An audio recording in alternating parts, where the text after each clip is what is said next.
Well, hello there, good friends. Welcome back to Kings Road Young Lions. And tonight is the final finale here of the show, the end of season one. It's been a great season, but all good things must come to an end. Of course, my name is Saucey. I'll be your DM for this evening, and they are the party, the Young Lions.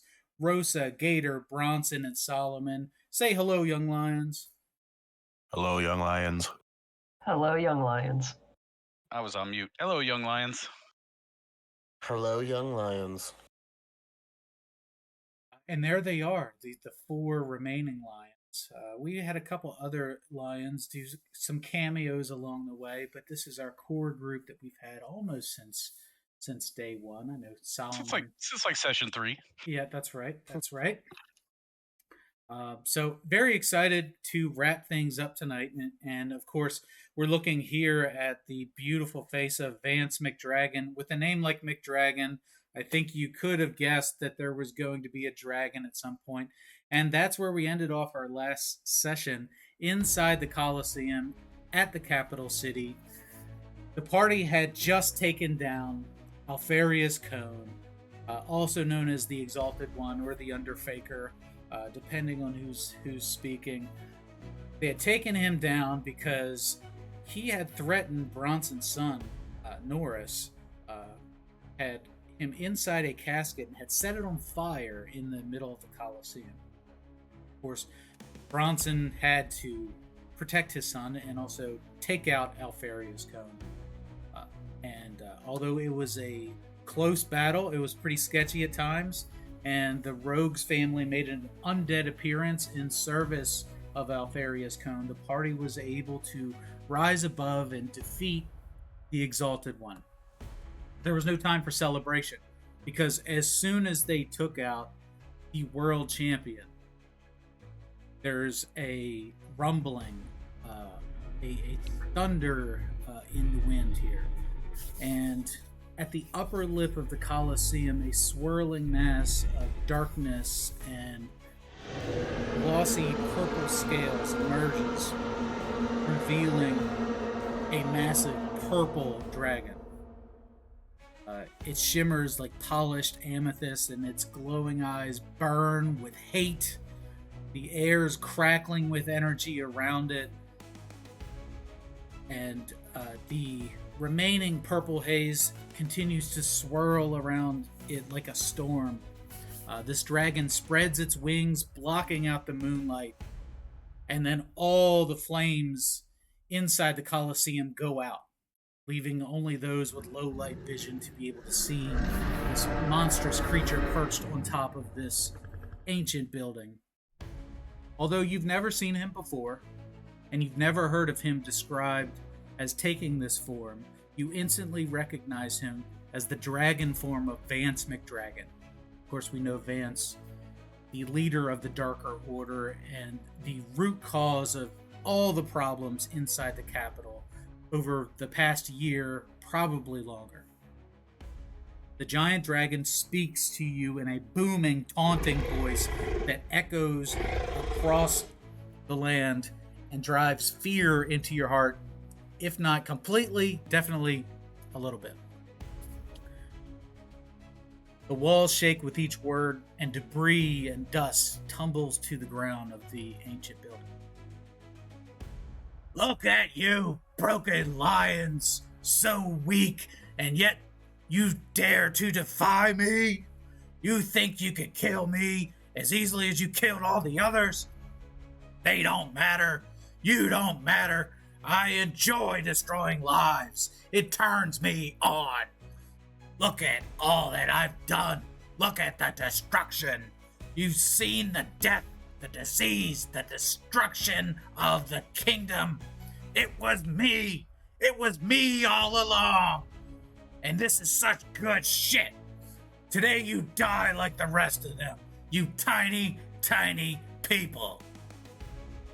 Now I'd like everybody to roll a wisdom saving throw.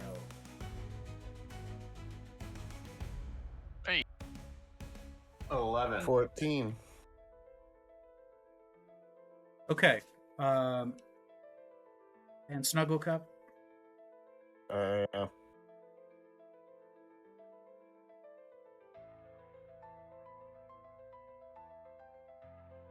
It's not good. 6. 6. Okay.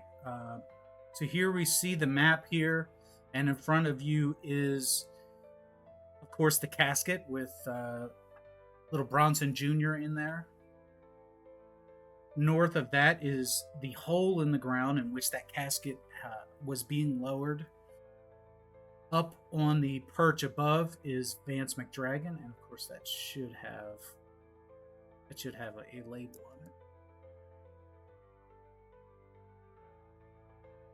Here we go. All right, everybody except for Rosa is going to be frightened. Okay. Okay, so at that point, we need to roll initiative. That's what I thought you were going to say the first time. 14. No. I got a nat 1 for a 6. 19. 12. Okay. The bad news is that most of you are feared. The good news is that you will all get to take an action before McDragon takes an action. So he's going to be going at initiative 1, and everybody else will get their turn, a chance to roll the saving throw again to shake off the frightened status effect, and then he will go. So starting with Bronson, that frightened effect, I don't believe you have to run, but you can't attack and you can't move I can't go forward, towards right? him. Yeah. So I'm gonna grab the casket Yep. and I'm gonna boogie Let's see. that way. Yep.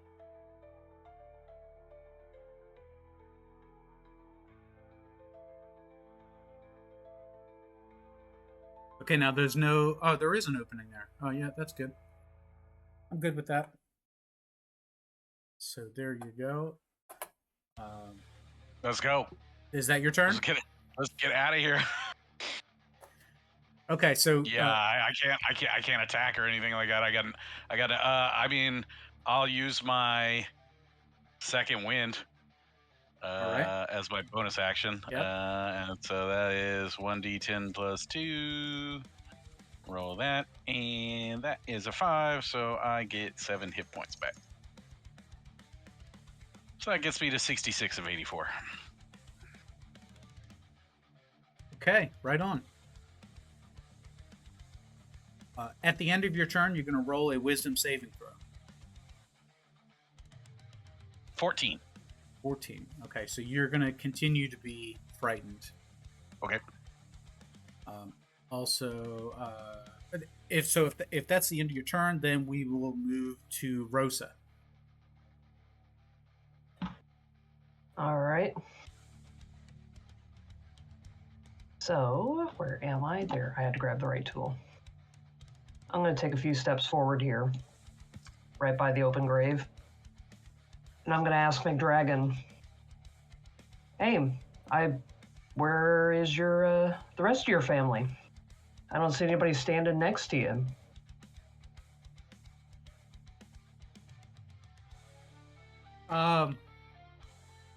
So at this point, he starts.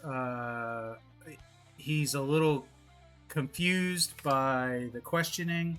Are you trying to intimidate, taunt? What are you going for here? Oh, I just wanted to see what he would answer to that before I do pull the taunt on him. Okay, well, go ahead and roll intimidation. Oh, geez, that's not one of my skills. Let's see, intimidation. Oh, God. Yeah, that's a 3. So not only is McDragon not intimidated, is not baited into a promo war, but everybody else hears this taunt, and it just comes out all wrong, right? It's almost laughable. But you're trying so hard. Bless your heart. Can I just hold up the crown then? Oh, yeah.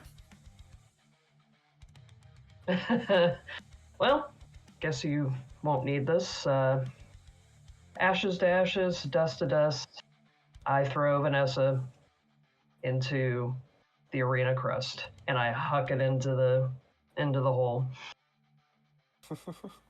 So instantly there's a look of recognition on the face of the dragon as it locks its sights directly on you, witnesses what you do, and that does elicit a response from the dragon, and you can see the fire in its eyes begin to light up, as well as a glow start to build up within its mouth.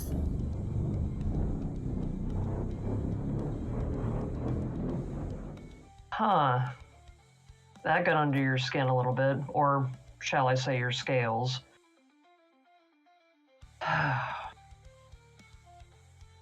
And I'm not sure what else I really need to do right here.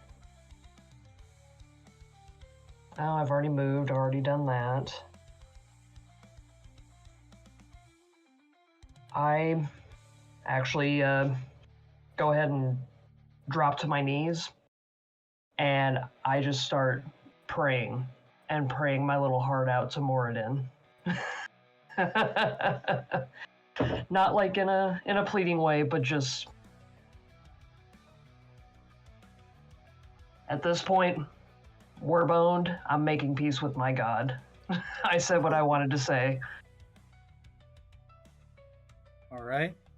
That'll be it for me. All right, that'll be your turn. Okay. So so at this point, it's charging up a what you can infer is a breath weapon attack, right? But it doesn't go yet. So that will bring us to Gator. Well, now Rosa's vulnerable. So I've had this fantasy that these two statues that are closest, not the ones that are like right next to the dragon, but a little further out, are they wielding bows or are they hefting spears? I can't really see. Which statues? On a clock? Directly left and right. So at 3 o'clock and 9 o'clock? I'm a little. Can you ping the map for me? 1 and 11. 1 and 11. Okay. Well, let's see. Let's zoom in here. So 1 looks like, it looks like maybe a crossbow or something like that. And 11, I can't even make out what that one is. Yeah, that's been kind of my problem with it, but so like, let me know how you want to handle it. If there's at least one ranged statue, I want to use animate objects. Well, you tell me. What do you want them to look like? We can. We'll angle this. Yeah, well, if one's got a crossbow, I feel like the other one should have a crossbow as well. And and if we're gonna do this, then the Fantasia music starts playing.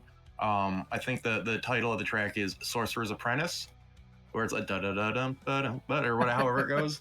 Yeah.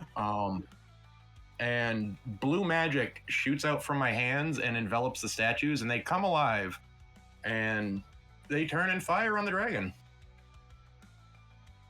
In their statue form, they both fire on the dragon. Yeah, they basically can't move because they're mounted. Well, because most animated objects can't move. Yep. But with ranged weapons on such a large creature, I would imagine that's not going to be so much the problem. All right, and what spell is this? Animate objects, level 5. Animate, and let's pull it up. I've never seen it before. Animate object.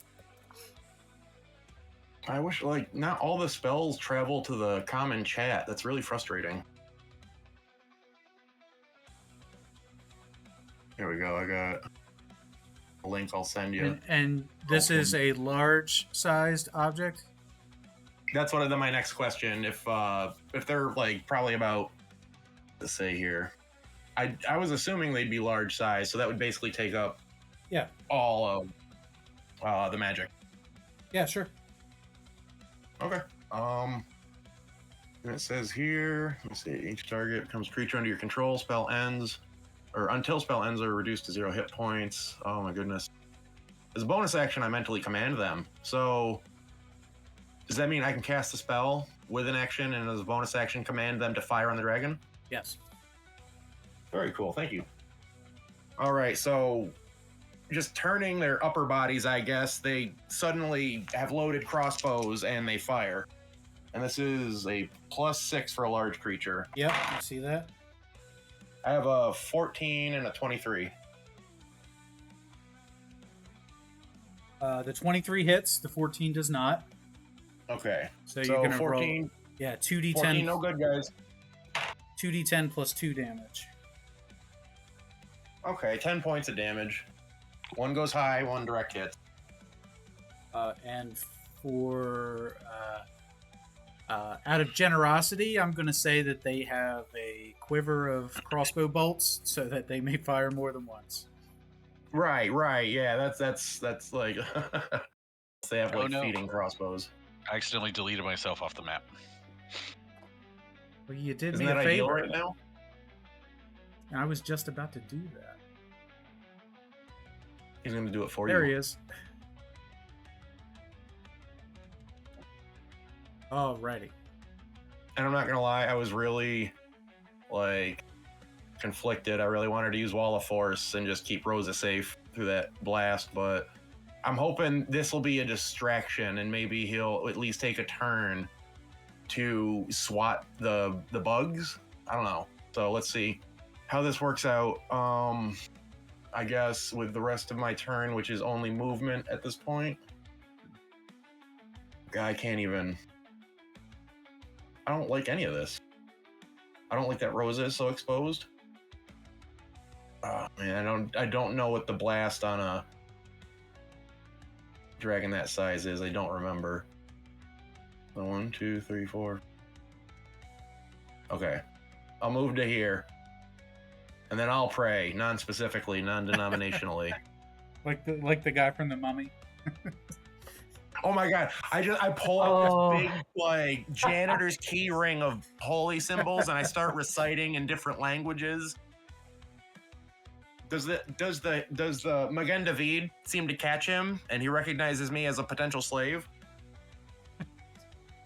Never mind. Moving on. Hard to say.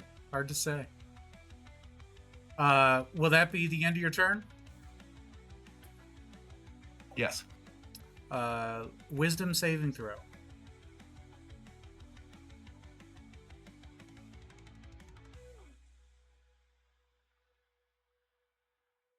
$14.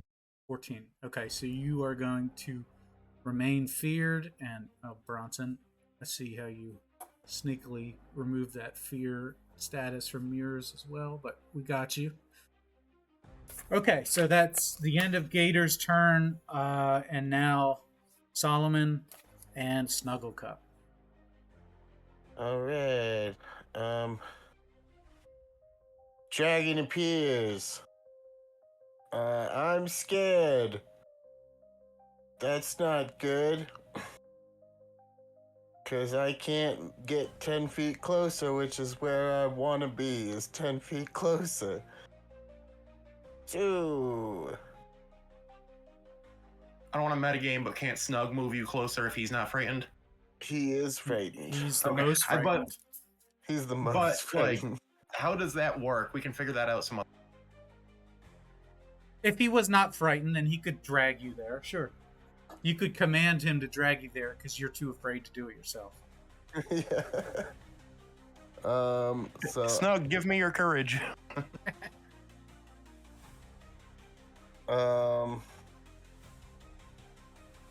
Yeah, things are overall not good.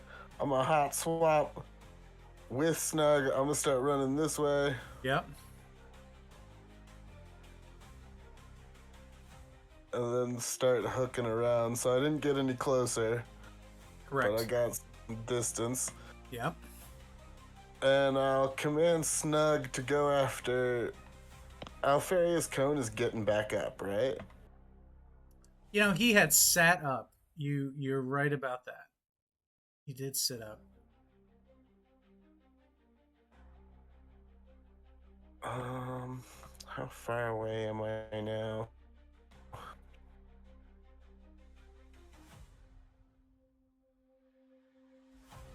You know what? Let's go ahead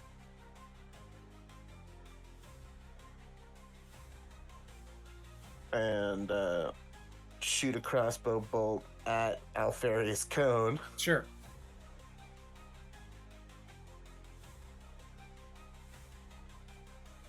This will be.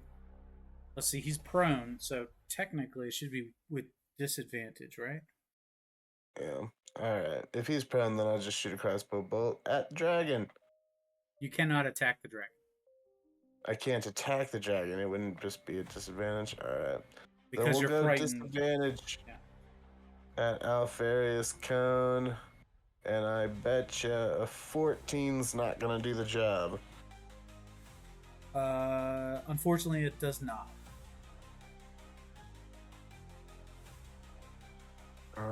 No problem there.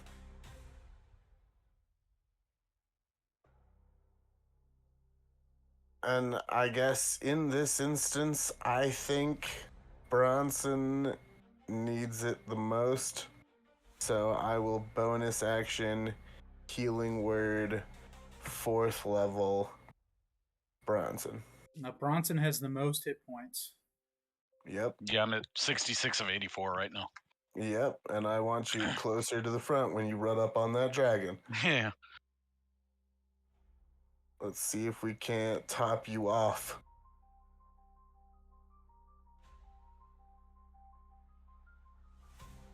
It's going to be 16 hit points, Bronson. All right. 82 of 84.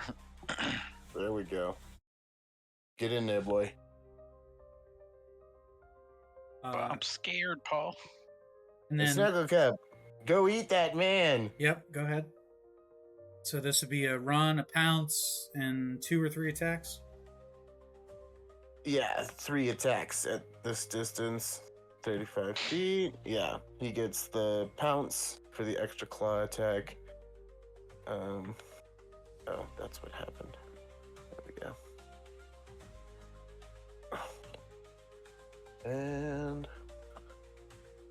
we'll make those attacks. Now really these would be quickly, with like. advantage.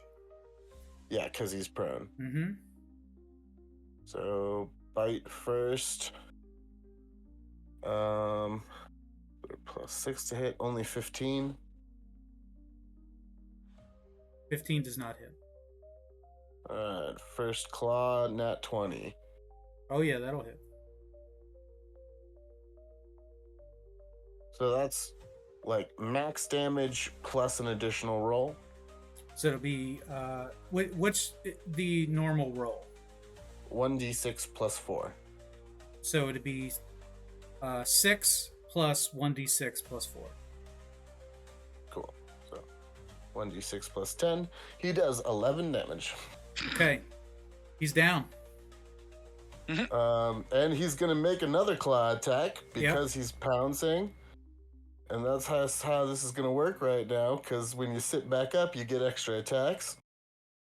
That is gonna be 24. No, 25 to hit. Yeah. I think these are all automatic hits. I think they're automatic crits, right? Yeah, they should be automatic crits. Yeah.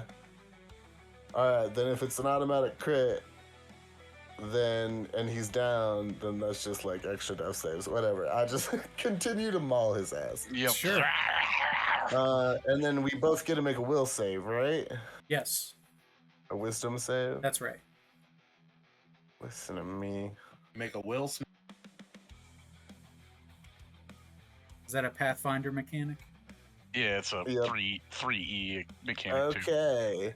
I got an 18 and Snugglecup got a 19. Yep. So you're both good.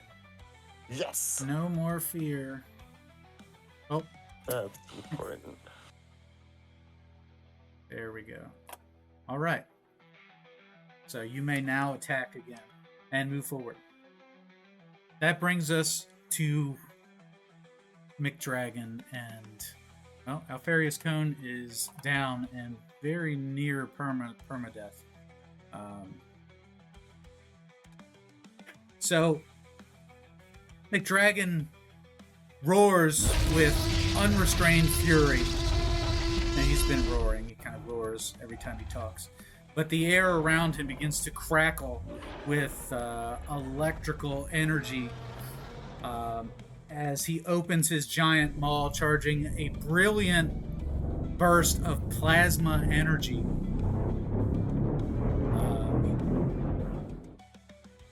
The garbled words, "You did this to yourself! You're fired!" He bellows, and then a dense beam fires directly at Rosa. Rosa, you're on your knees, eyes closed, clutching your holy symbols and whispering prayers to Mirrodin. The blast hits you directly, and only you, in a... what are we calling it? A spear of plasma energy. Line was the old term for that line. No. It's not a line. Oh, it's not a line? Yeah. No. It's like a Hadouken. Okay. It's a focused point of plasma. It's like a dart almost. Not a line that would continue beyond it. But I understand what you're saying. The old amethyst dragons used to hawk a loogie, literally a purple lozenge that would explode on impact. Carry on. So it does not explode. Rosa, let's have a Constitution saving throw from you. Let's see. Grab this die. 18. 18. All right. So Yep. You're not able to dodge nor resist the plasma spear. You're going to take a total of 70 fire damage. Shit. Jesus Christ. Well, I'm definitely down. Which will drop you to 0. It does not instantly kill you. I think you had said you had 14 hit points left, so... I had 12. 12. Okay, so Yeah. saved by 2 points there. And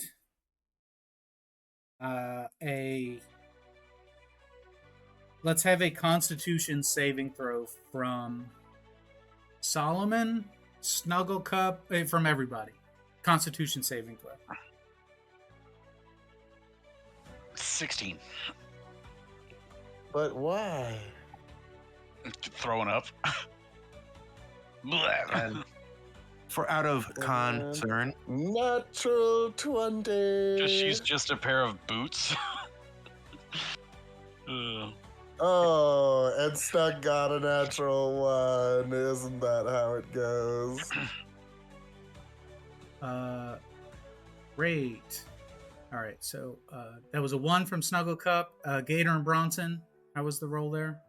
16. 16. Great. 10. And a 10. Okay. Gator, roll a d4.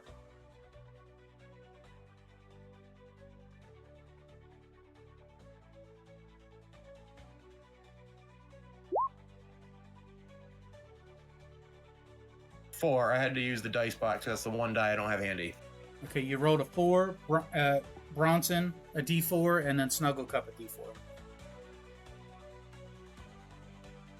How many One. rounds we're going to be puking? A 1? 1. Great. And 3 Snugglecup? for Snugglecup. 3. Okay. So the three of you witness this plasma blast at Rosa, and it is white hot like the torch of a welder, and you're going to be blinded. Gator, you're going to be blinded for 2 turns. Bronson for Oh, one turn, and Snugglecup for 2 turns. Oh, 2? 2. Oh, he rolled a 3. Yep, I'm dividing that by 2 and rounding up. Okay.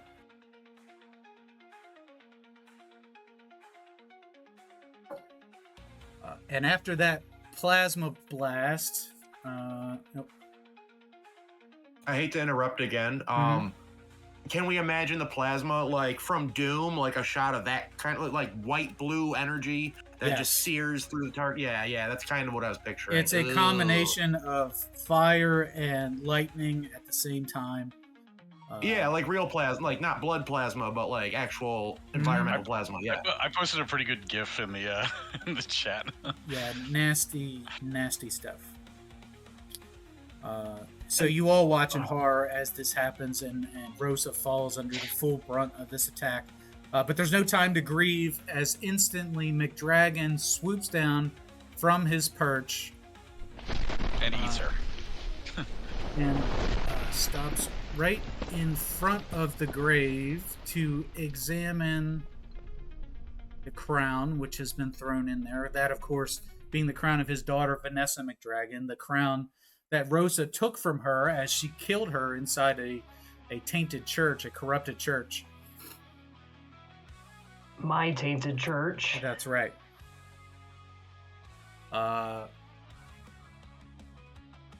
And that'll bring us back around to top of the order here.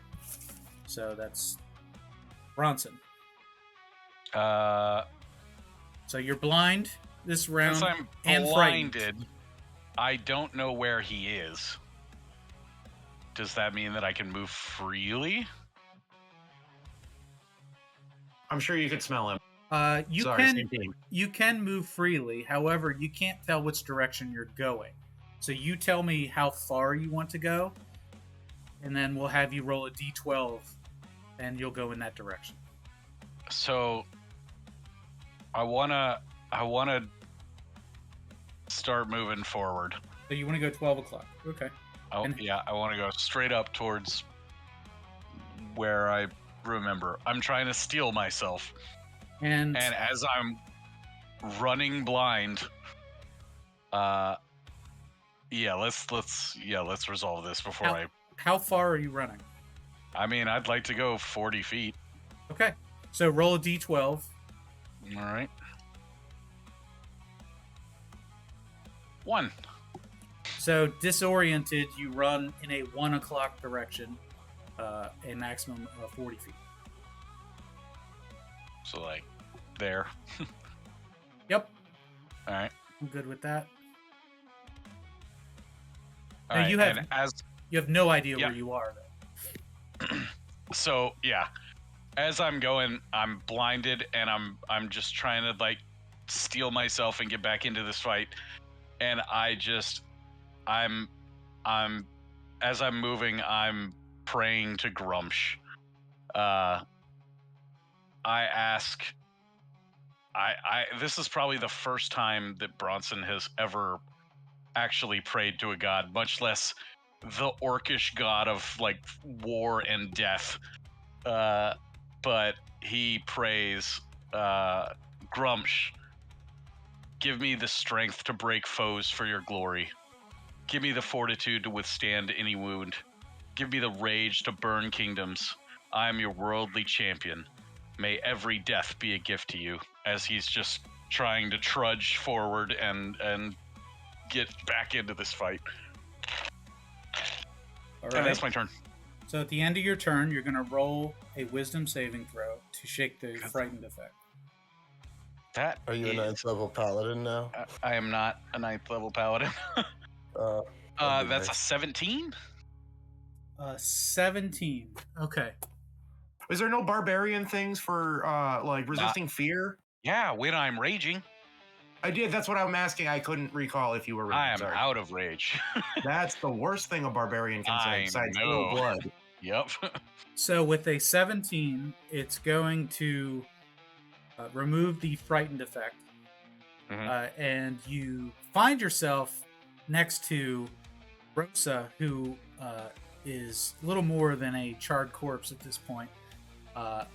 The open grave in the middle of the arena, the one where you had pulled your son from, and then uncomfortably close to a huge dragon. Feeling a sense of religious power come over you, a connection to your heritage, to your ancestors. You're going to regain 1 use of rage. Oh boy. To be used at a future time. All right. And that'll be the end of your turn. That'll bring us to Rosa. Rosa, make a death save. I don't think I've ever had to make a death save, so It's I think con, right? It's it's a straight There's 20 a roll. 20, that's right. Yeah, it's So a 10 or 20, better. Yeah. oh god. 50-50 shot, and a 1 is real bad. It's a little Here, better I'm than gonna- 50-50. I think it's 11 out of 20 odds. But a 20, you set up Ah. a.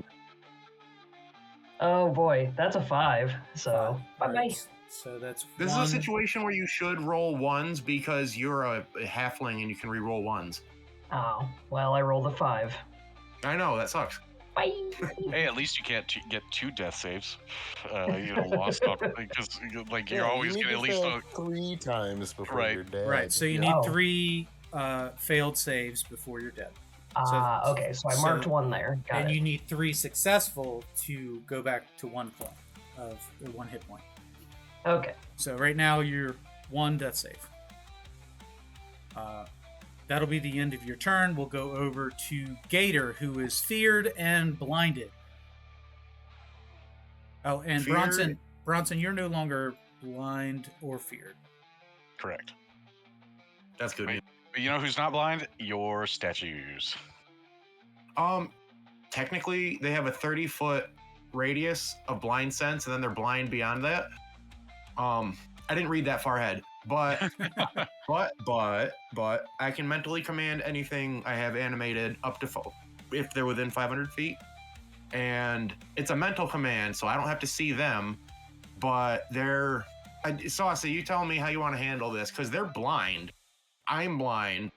All I can think to do is like mentally command them to fire in like an X shape towards me, but like through the dragon that we all know is basic. Like, I mean, how big is this a huge dragon?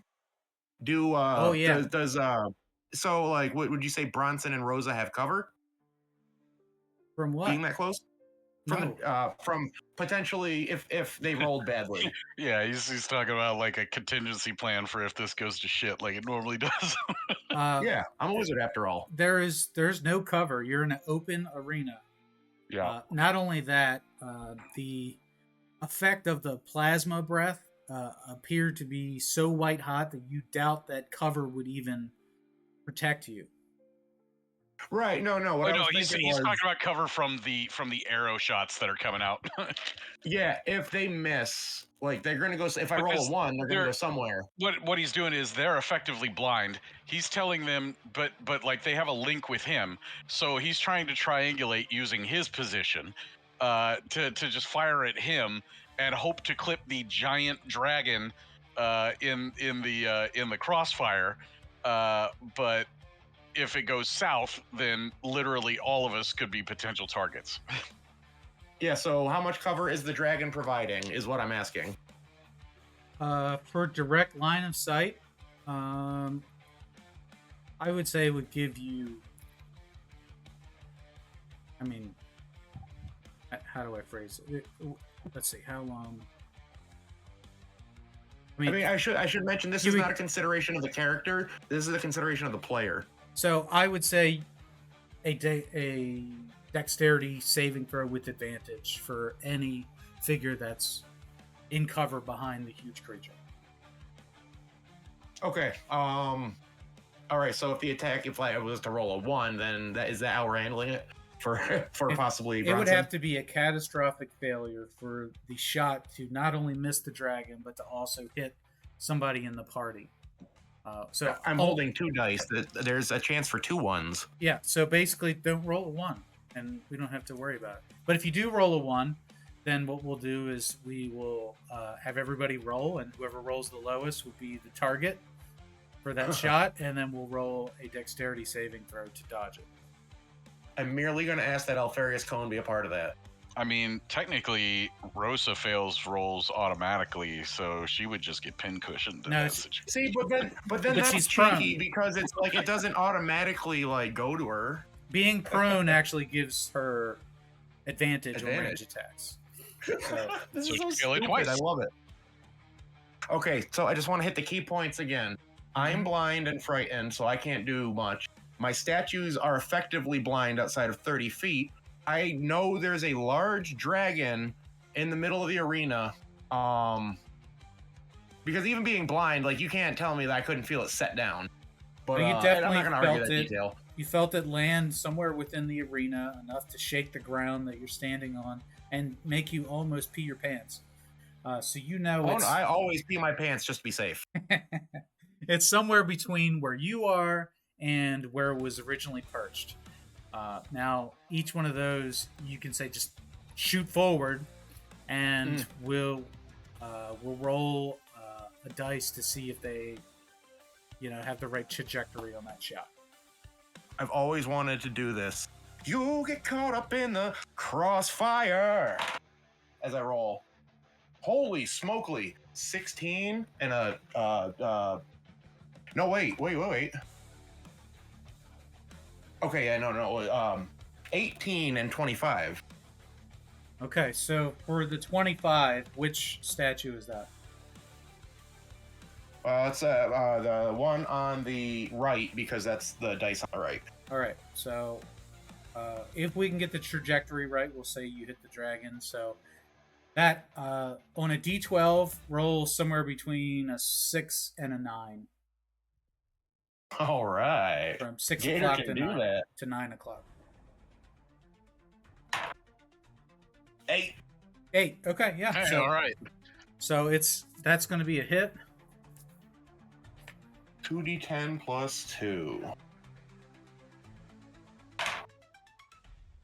And 13. 13. Okay, well done. Am I rolling out of status? At the end of your turn, you're going to roll a wisdom saving throw to break being frightened. Okay. Yeah, because I was just going to mention I'm not going to try to stumble around. And you said wisdom? Wisdom for the fright. No. 10. 10. No, you're going to stay frightened. You're going to stay blinded for one more turn. And I pee my pants just a little bit more because I had a lot to drink. You can't pee your pants if they're already urine soaked, so. Aha! Technicality. He's going to test that theory. I use prestidigitation to dry my pants so I can pee them again. You can't stop me from peeing my pants. That's right. I'm done. That will bring us to Solomon and Snugglecup. Snugglecup is blind for 2 turns, but is otherwise unafraid. And has also got a mouthful of Alfarius Cone. Just keep savaging him. Solomon, are you on mute? Yeah, he's on mute. Whoops. I was totally talking. I was taking my turn. Yeah, Snugglecup is not worth much blind in this current moment. So I'm probably just going to have him completely dismember Alfarius Cone to make sure he does not get back up. Good call. So let's give me a total amount of damage. So it'd be 3 crits. 3 crits? Alright, here we go. Right, where however many attacks he gets. Well, so he can only attack Yeah, just twice be two. because So two he needs crits. to move to get the pounds. Right, so just 2. So that is going to be. What happened? Okay. Sweet. Max on the bite roll, so 20 damage and 15 damage for 35 total. Okay, so it's hard to tell from where you are, but Snug is just ripping pieces off of Alfarius, and you're pretty sure that an arm is taken off and his hat has been taken off. All right. You're not sure which one of those is more damaging to him, but the corpse is in bad shape. He's not wearing that. You're doing a good job, Snug. All that's left now. is a pair of crumpled boots left in the ring, sadly, as he never should have lost to Brock Lesnar in the first. Oh, sorry, I'm lapsing. Go on. Now, I am not scared anymore. And I started giggling to myself because I said, that was a nice trick, McDragon. But I think you haven't foreseen all of the options. And first things first, I'm going to use my bonus action, because my Mantle of Majesty is still up, to cast Command on him without using a spell slot. Oh, wait, no. Rose is down and dying.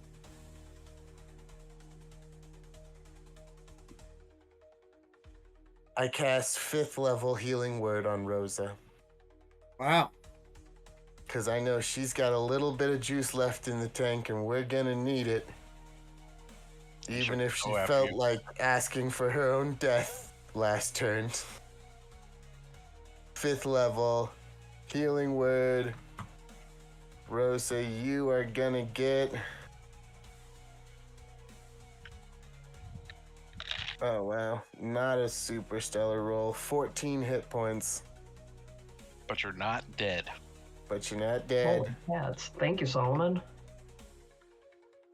And that was the last of my magic. But Bro, so you gotta dump literally whatever you have left. Not the last of my tricks, though. As I reach into my backpack and pull out a quiver of crossbow bolts. And most of you can probably see some little graffiti on the quiver that says Hard Way on it. Say, Gator's blind. Can't see. a little thing I found back in Timber Clash. And I load up one of these crossbow bolts of dragon slaying. And I take a shot at the dragon. No, you didn't!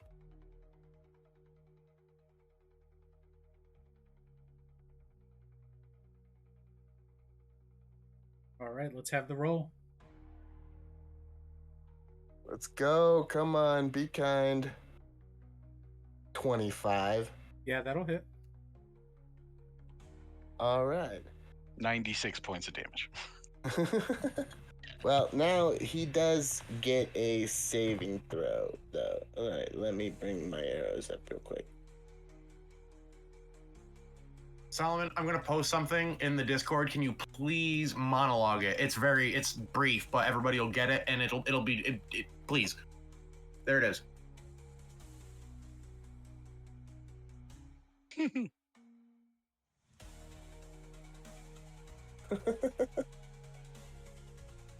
I will not. The bard won't perform, people. This is not Tolkien's adventure. Yeah, I was about to say, we'll get DMCA'd for Tolkien. Constitution save, DC 17. That looks like a fail, but it will use a legendary resistance to pass. That's right, it does. So it's still gonna take just my regular crossbow damage. And does it take half damage? Come back. Or half on a successful save. So he's gonna take half of 6d10. Wow. I was gonna say it seems so like just to like wimp out like that for a fail. Yeah, no, okay, we got something. Too many tabs. Okay, so he's gonna take 13 from just the crossbow, normal style, and then half of 27. So another 13. A total of Another 27. 13. Yeah. So 26 damage total that he takes. And the Constitution saving throw was against what kind of effect? Or was it a dexterity saving throw? I forget. Slaying. It was Constitution. Constitution, and it was against Yeah. what type of effect? It doesn't have an effect. It's just take an extra 6d10 piercing damage on a failed save. Oh, okay. Yeah, then we're good. We're good. It's magic, technically, but it's untyped magic. Oh, it's Bane. Yeah. I suppose it's a Bane effect. All right. So will that be your turn? That would be very painful for you. Should I move?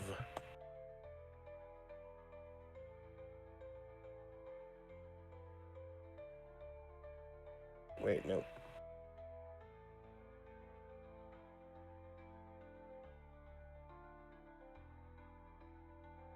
Now I'm done. Okay. That brings us to the dragon's turn. Rosa. Rosa first. Mm-mm. No. Rosa had her turn. She was unconscious. Rosa rolled a death save. Oh, okay. But I got you. I'm on it, paying attention here. Word. So, a few things happen here. First, Alfarius Cone does regain consciousness. However, missing an arm and a hat, and currently restrained by Snugglecuff, incapable of escaping, trying to free himself, but 100% pinned by Snugglecuff, who is blind and really pissed off, and just mauling Alfarius Cone, but has risen once again, unkillable. The other thing that happens is there was a member of the Rogues family that had fled due to Rosa's turn undead spell. Mm-hmm. And that member of the family has returned. But, it is Dusky, appears from the tunnel from which he had escaped and is returning back to the battlefield. If Capital D shows up, still pointing out that finger, I would be so mad. So no longer That also feared. Killed Rosa's mom and all the clerics that we rescued. Yup. No, if he does that, we just do a Three Stooges and grab his arm and poke the dragon with it. However, Dusky is not equipped with a ranged attack and is not quite close enough to attack you, Solomon, but uncomfortably close at this point. Vance McDragon will pull within range of Bronson and will unleash 3 attacks. The first of which being a bite attack. The first roll is a 34 to hit. Just misses. Yeah, you got me.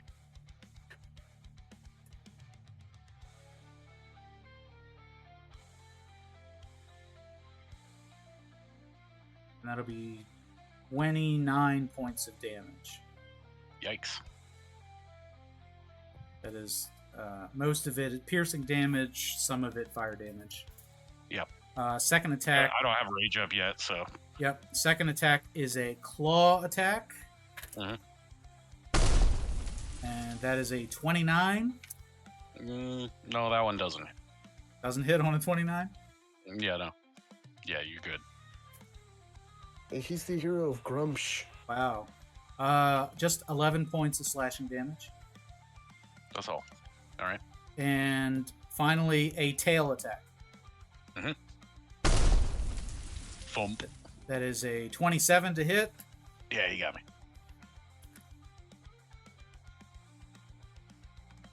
24 points of bludgeoning damage. Ouch. All right. Down Uh, to 18. And with Rosa being charred, having not yet raised from a prone position, everybody else having fled, the dragon is content to just stay locked on Bronson. Mm-hmm. Okay. That'll bring us back up to the top of the order. Bronson. I'm going full Zinthral on this situation. I want to jump on the dragon's back. You want to jump on its back. Well, Yep. let's have let's see. I don't know, a strength, a contested strength roll. All right. First, I'm going to rage. Yep. And then I'm going to do that. Yep. I got a 27. A 27. Okay. Versus. Okay. So, yeah, you're able to jump on the dragon's back with. That'll be your movement. Sure. Yep. And now I want to go absolutely apeshit trying to chop his head off. Just go into town with my greatsword on this tree of a neck. Sure. So, how many attacks do we have here? Should just be 2 right now. Okay, great. All right, the first one is a 23. Yep, that'll hit. All right. That is a 26 points of damage. Nice. Second one is a 26 to hit. 26 does hit. And that is 27 points of damage. Nice. And just trying to hang on now.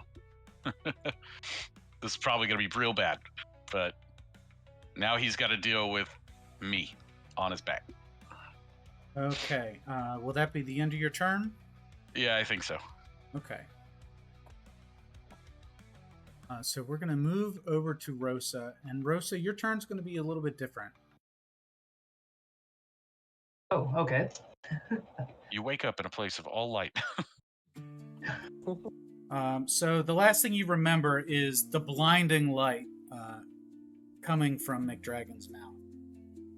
And then instantly, in the white light that has consumed you, you just hear in a soothing voice, "Wake up, Rosa." And then you stand up in a strange, timeless space, another plane, maybe, and a figure emerges. You can instantly tell it's a being of immense power, cloaked in shifting lights and shadows. You believe it to be your god, Mirrodin.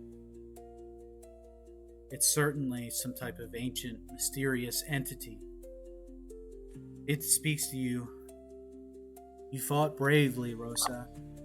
You've honored your god. But death has you now. It's come to take you away.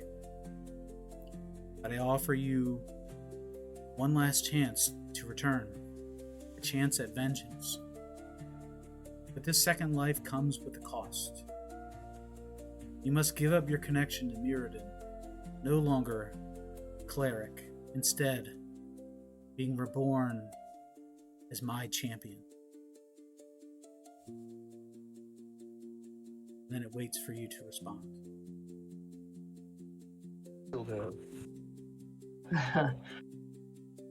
Wow. I feel like I've just utterly failed. New god, who dis? But Rosa now a 9th level paladin? but my friends and my world, they're all in danger. And I was willing to lay down my life for all of them. I think switching gods, if Moradin won't listen, then perhaps you will. Put me in, coach.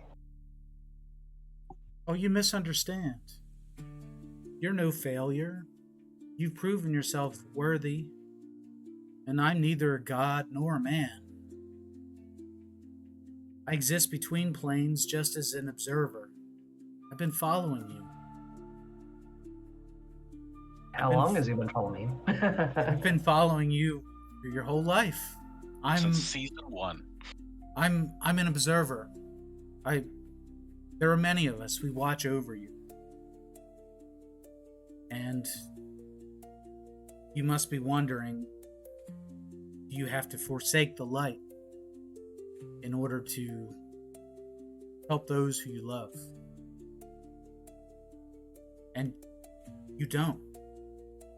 You still serve the light.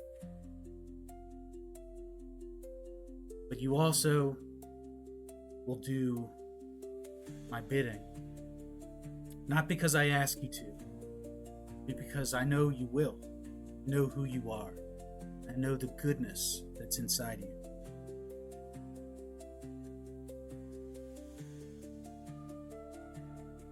Do you accept my gift, my offer, my bargain? I put my hand out as if to see if maybe he knows that gesture of basically shaking on it. I'd say it's a deal. Check, please. Desperation. Is Rosa gonna be a 9th level warlock now? Let's have a religion check. All right. I just caught up with the do a religion check. Yeah, do a religion check. 20 overall. 20, okay. So you don't recognize this god from any of your studies or scriptures, but you know of the existence of other demigods and celestial beings.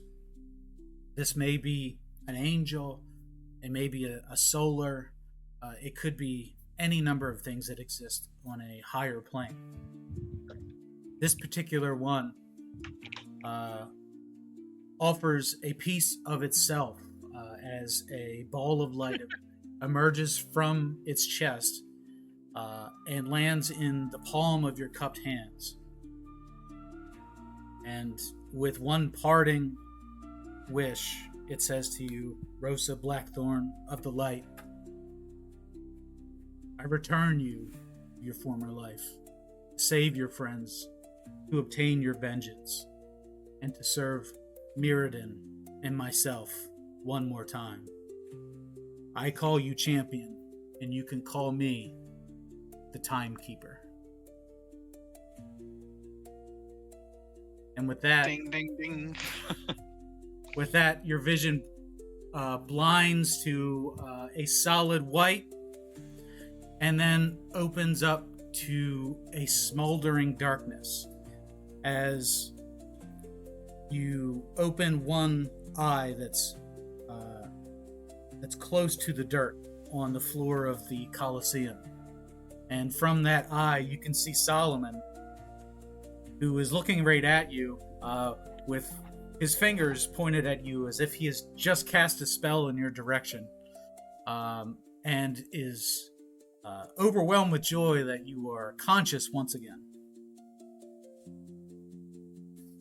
And that will be Rosa's turn as she regains consciousness.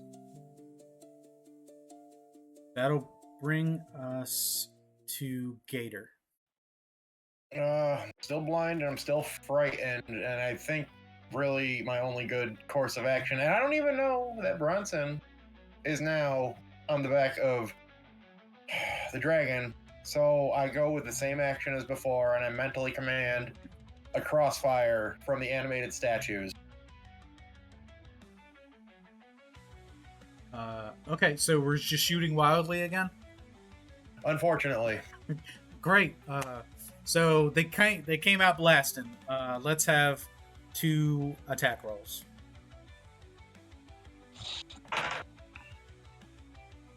No.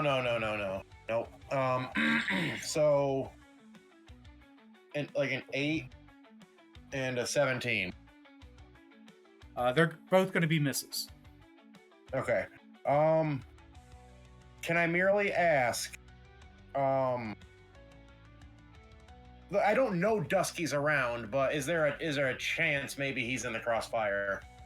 Like, even looking at the map, I can't see where he is.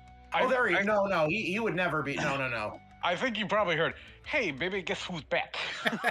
Yeah, no. I for some reason imagined him coming from like the tops. I don't know. He's nowhere near. I'm Like back. it would have to ricochet. No, that's it for me. I'm gonna roll for my Right. frightened So your effect. blindness is going to dissipate at the end of your turn, giving you vision once again. So now you get a full spectrum of what's going on, and then you're going to roll a wisdom save to regain, to be unafraid. 15. 15. You're still afraid.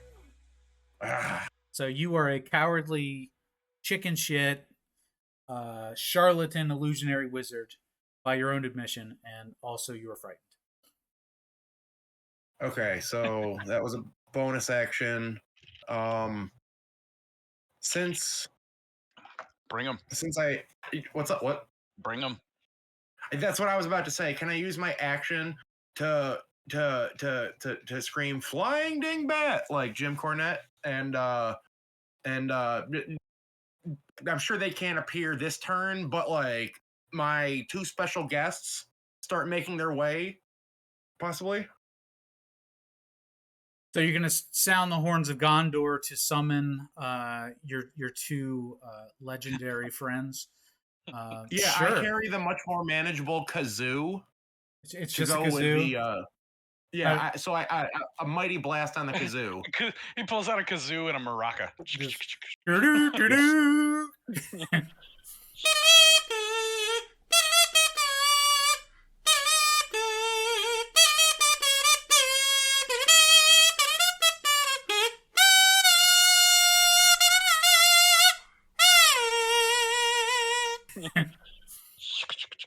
And then the smell of weed wafts over the Colosseum.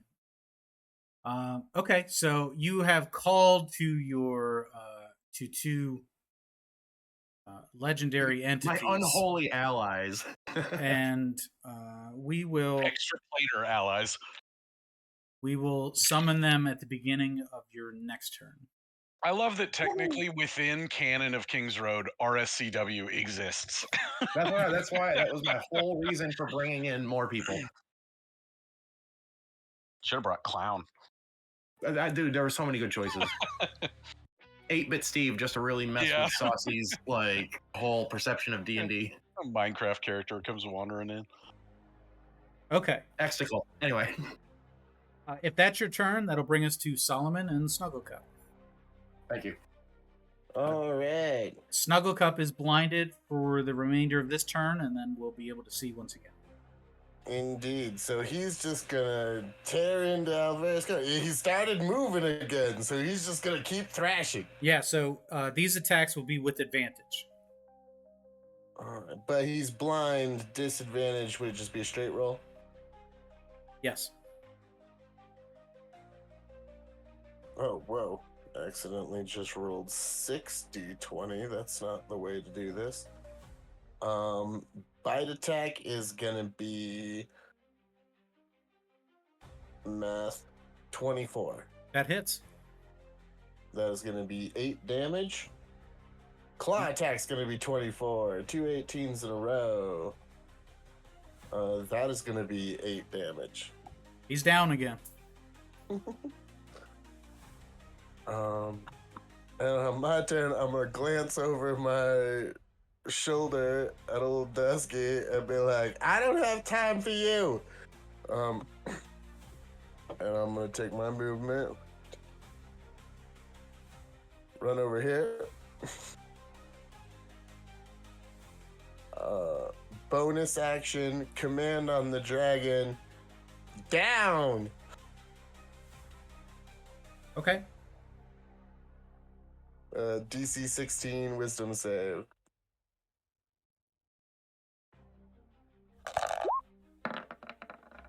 So it passes that one. All right. Then I shoot it with a dragon slaying crossbow bolt. There you go. Very nice combo. 18. 18 on the dragon does not hit. Damn. How many of those crossbow bolts do you have? 6 total, so 2 are gone. Gotcha. The one that missed, could I reclaim it? Is it somewhere in the sand in the arena? Yeah. Is it somewhere within reach of me? I mean, you could look for it. I'll say, yeah, in case of emergency, it's out there somewhere. Like, nothing that's saying you can't use a arrow as a melee weapon. Sure, it'd be like a dagger, basically. A dagger of dragon slaying. That's true. That's a good point. All right, will that be your turn? Yep, I think that's all we got. Okay, so that brings us back to the bad guys here. Alfarius Cone, yeah, so he's down again. He's down. He's not ready to come back up. And let's see, 30 feet? Nope. Yep, 30 feet will get Dusky just within range. Was it your intention to be just out of range and to kite him around the arena? No, well, I mean, it's my intention to just be out of range, but he can move 30 and I can only move 25, so it's inevitable. Little legs. I guess I am interested in putting him in front of these giant colossal statues that are raining fire on the Colosseum. Yeah, so you've effectively managed to evade him Yep, for that one's in range. one more turn, but the next turn he will be able to catch you. Yeah. So we're good there. And then, so it's the dragon. Okay, so with the first action of the dragon, it's going to seek to rise up into the air and then do a barrel roll to launch Bronson from its back. So this is going to be a contested strength check. See if you can hold on. All right, that's not too bad. 23? 23 beats a 21. Oh, thank God for advantage. So you're 'Cause still... The first one was a 14. You're still Dragon Rider. hanging on tight. It can't shake you, but it's going to make 2 tail attacks on you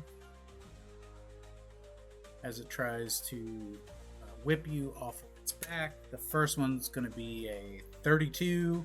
Yep.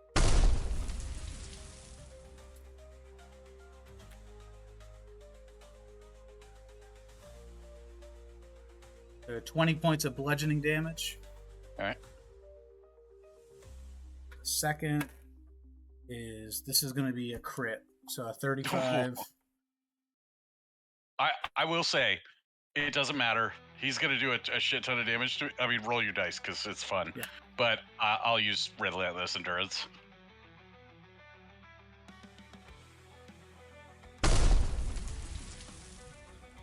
So it'd be 40 points of bludgeoning damage. Yeah. He would have to do like 90 points of damage to me to get through my endurance. Sure, so remind us again what that does. I can, if I'm reduced to 0 hit points but not killed, I can drop to 1 hit point instead once. Okay, so you burn that and you're down to 1 hit point. Yep. And you're still holding on for dear life. Yep, in the air. And now the dragon is in the air. That will bring us back to your turn. All right, we're going after him. This time with Frenzy. So we got 3 attacks coming at him. Okay. That is a natural 20 for a 31 to hit. Yeah, so that's a crit, going right? to be, yeah. So here's they got to do the goddamn math again. That's your math. You do it. Yeah, I know. But the way we do crits, so it's a max damage on 1 weapon roll, right? So that's 12. Hold on, let me get my notepad out. Let's see. So max for that, plus another 12 for my strength and rage and everything like that, and then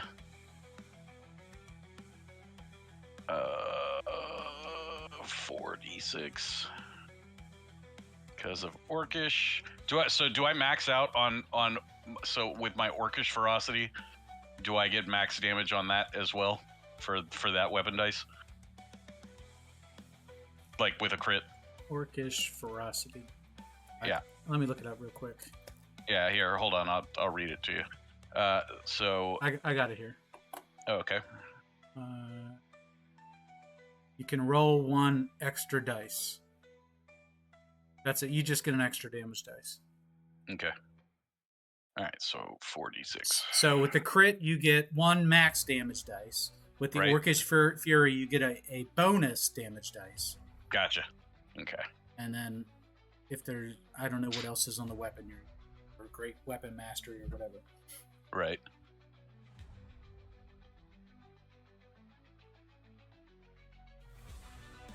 That is 13 plus 12 plus 2. So that's 34 plus 13. 47 points of damage. Nice. And then the second attack is 30 to hit on 19. Yeah, 30 hits. Oh, wait, I can roll that with advantage, so maybe, nope, yeah, so, yeah, all right. And then that is 22 points of damage. Okay. And then the third attack is another 30 Yep. for another 25 points of damage. Okay. Great. And the last one, I just like got the third strike, since he's in the air and everything like that, instead of like a swipe at his neck, it's just me stabbing down into his spine and trying to use it as like a flight stick. Sure. Just trying to use it, you know, I'm like holding on with it. Yeah, so successfully embedded in between 2 scales of the dragon's back as you continue to hold on to one of the spines that run from the top of its head all the way down to the tip of its tail. And I tell Grumpsh to witness me. Always looking on happily. Witness me. So that brings us to Rosa. And Rosa,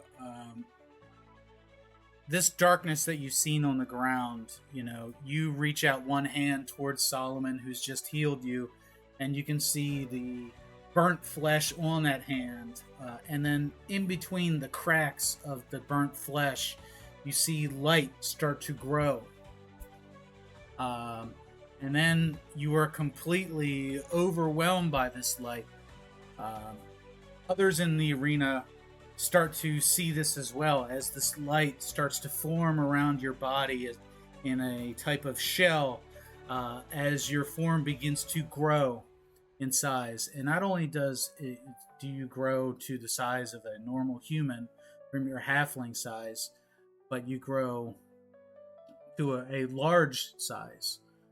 And then you continue to grow beyond that as our little Rosa becomes something else. Let's see if we can do a high Golden Rosa. dragon. Golden dragon. Golden dragon. Like Kaiju Rosa. She becomes the Trask. As you become That rules. this gigantic avatar titan of light, wielding a giant burning hammer with Yes. angel wings made My of light. favorite. Your eyes burn white with no pupil, as you are as appear godlike in this form, easily 30 feet tall. But Matching your proportions are still the same, so you still have little legs comparatively. you were this is not Rosa as you know her. The facial features a little bit different, the hair a lighter color, the proportions a little bit longer and leaner, the same consciousness but a different body form. And on the map, Rosa, just say that out loud. I didn't want to interrupt. I am the one who gives uppies. So Uh, good. and here you are on the map. Oh shit, she's colossal. equaling in size as the purple dragon. So that'll bring us to your turn. Now, you don't have your character sheet or stats on this, and you no longer have your cleric spells that you previously had access to. What you do have are a number of attacks, and I will speak those to you now. The first is your Burning Hammer attack, which is a weapon attack that deals massive radiant damage. If you are to be disarmed, you also have these Claws of Light attacks, an unarmed attack, if you will, that also deal radiant damage.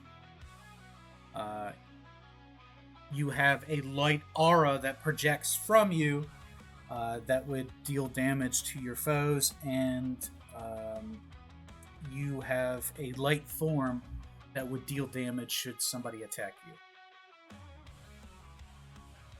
Okay. Got them written down. So I have stat blocks here for you. I'll feed you as you tell me what Rosa does in this new form. Of course, you are prone now, hunched over on one knee, with the burning hammer in your left hand and your right hand across your left knee.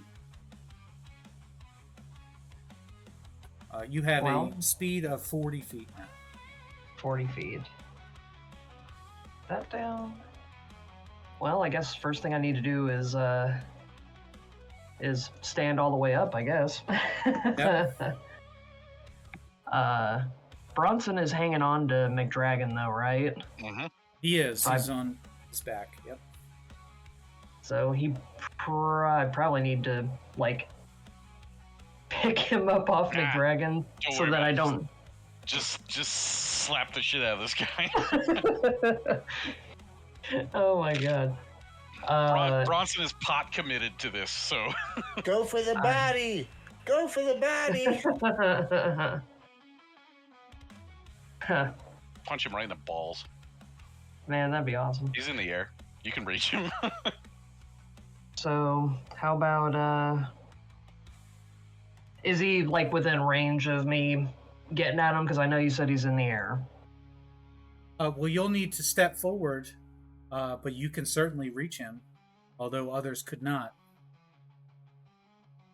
Oh, I actually cannot control that. The token. Oh, yeah. It's always something, right? Come on, token. Oh, it's on the map layer. Shame. There we go. Oh. How about now? Oops. Nope. Probably not. Controlled by a... Come on. There we go. All right, you're good. Go ahead. Okay, so I can just go boop. Just sidesteps. Well, I gotta get what right next to him, pretty much. Yep. Is that close enough? All right. You just scooch up. Or, you know what? Scooch you. Oh, okay, over there. Gotcha. It kept. It was snapping to the grid. That's a setting on my end. My bad. Yeah, if you hold Alt, it will not snap. You can Got put it. it wherever you want. So, let's kick off with these kind of wicked. Well, no, I'm holding the hammer. I would like to swing the hammer. Yeah, okay. So you're going to... This will be a plus 11 to your attack. And, yeah. So D20 plus 11. All right, plus 11. All right, there we go. 18. 18 does not hit. I'm getting used to my my Titan form here. That's right. So you have 2 more attacks. Oh my god. Let's try and take another swing with the hammer. Yep. I can do that, right? All right. Yes. Let's try a different die. 23. 23 hits. So you're going to deal 8d6 damage plus 7. Oh my god, I gotta pull all these dice out. 1, 2, 3, 4, 5, 6. I think I only have 7, so I'll have to re-roll one of them. 2, 4. Oh, right. I can't find it. Oh, there it is. All right. Okay. 5, 10, 15, 20, 26, 30, and then I'm sorry, what was I supposed to add to that? Plus 7. So 37. All right. Got that written down. And then you have one more attack. I want to take another swing with the hammer, I guess. Just Yep. beat the bejesus out of him. Plus 11. Oh, 18. That dice going out. Does not hit. All right. So as a legendary reaction, it will make a counterattack here with its tail, and that's a 21 to hit. It just barely does hit. Your armor class is 20. Okay. AC 20. And you're down again. Isn't there something with the aura or the light form or something like that? Yep.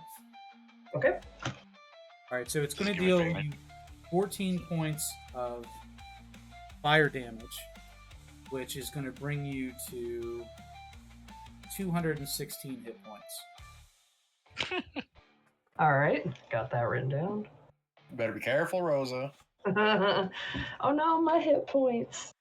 And then in response, you will deal 3d6 fire damage because of your molten body form. 3d6. 9 points of damage. Okay, right on. All right. Will that be think your that's- turn?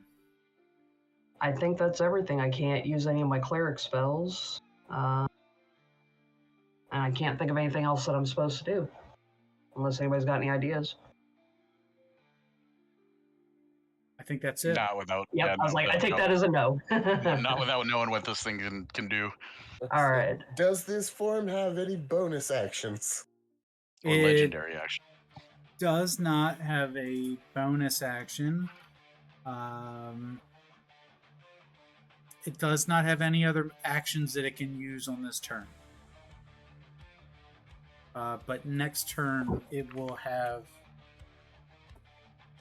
a new action. Do you want me to spoil it now, or do you want it to be a surprise? Let's let it be a surprise. Okay. That'll be fun.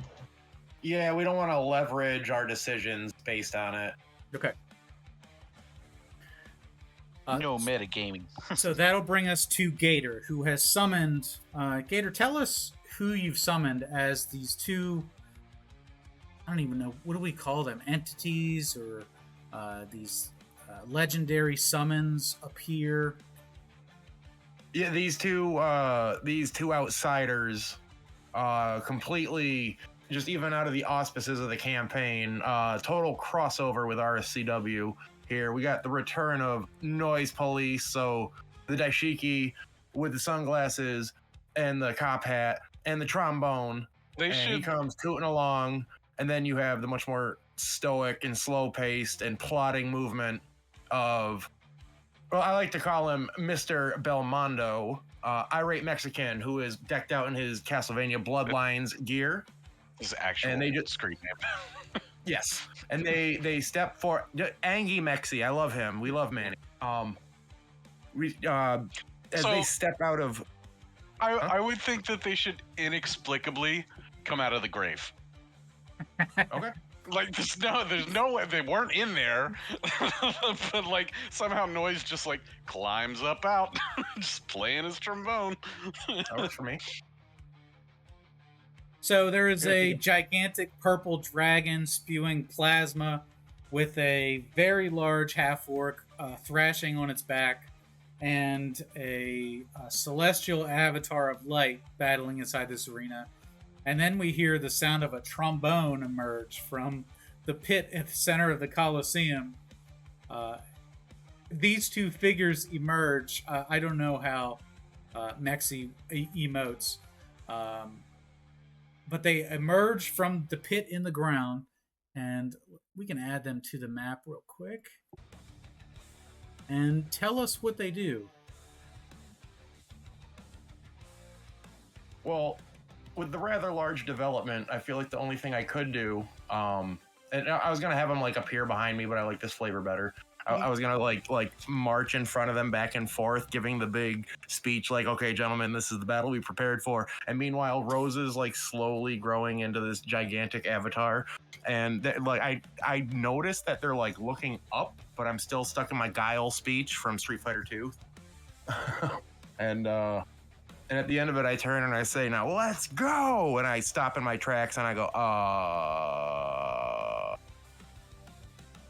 And well, yeah. So now my plan is, I say, how about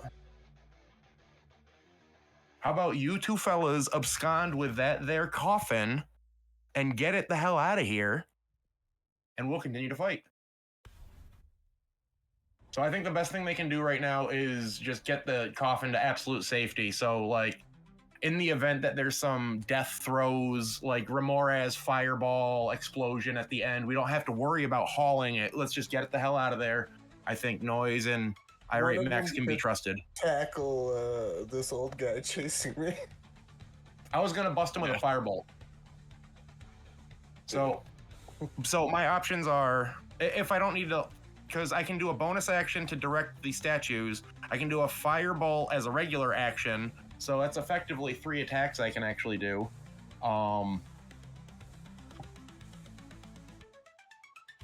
Which entrance did we come in from? Because now I'm all on the turned east. Around and... You came in on the east side of the arena, the one where Cobra Rhodes and Zandy remain in their corpse state. There is a third entrance on the south side, and the tunnel on the west side from which Dusky had reemerged. All right. Well, I'm gonna wave them over. I'm gonna relay the information. I'm gonna say, you two are in charge of the coffin. There's somebody very important in here. Somebody living. Be very careful. Get them the hell out of here. Take them to safety. Take them to safety that you would take for yourself. Sure. You can go ahead and move your tokens. They're gonna just a spirited dash over. Sure. A move and a dash. Sure. And all right, no, we will probably just start to pick it up now, and I'm sure that's probably the end of their movement and their turn. Yeah, and we can have them exiting with the casket safely. Yeah, because I just like, if there's like a death throes exploding dragon kind of deal, Check we don't need chat. to be. That's what I pictured. Yes, please. Yes, please. Oh. Because then Noise is playing the trombone too, and Irate Mex is cracking the whip for his Castlevania side story. Anyway, so I will unleash a firebolt from my finger with my regular action, and I will direct the statue. Well, how close are they? I didn't consider that. One of the statues is within 25 feet. I measured it out last time. Yeah. Thank you very much. That statue will shoot at what's his butt, and the other one will shoot blindly at the dragon that I can see. So I don't know if that'll make a difference. Yeah, I mean, you can see now, so you can have them aim wherever you like, and it should be 60-foot range. So should have plenty of range. So yeah, let me fire. That one crossbow bolt will be at the dragon from the right. Sure. And then my firebolt and the left crossbow bolt will be at Dusky. Yeah.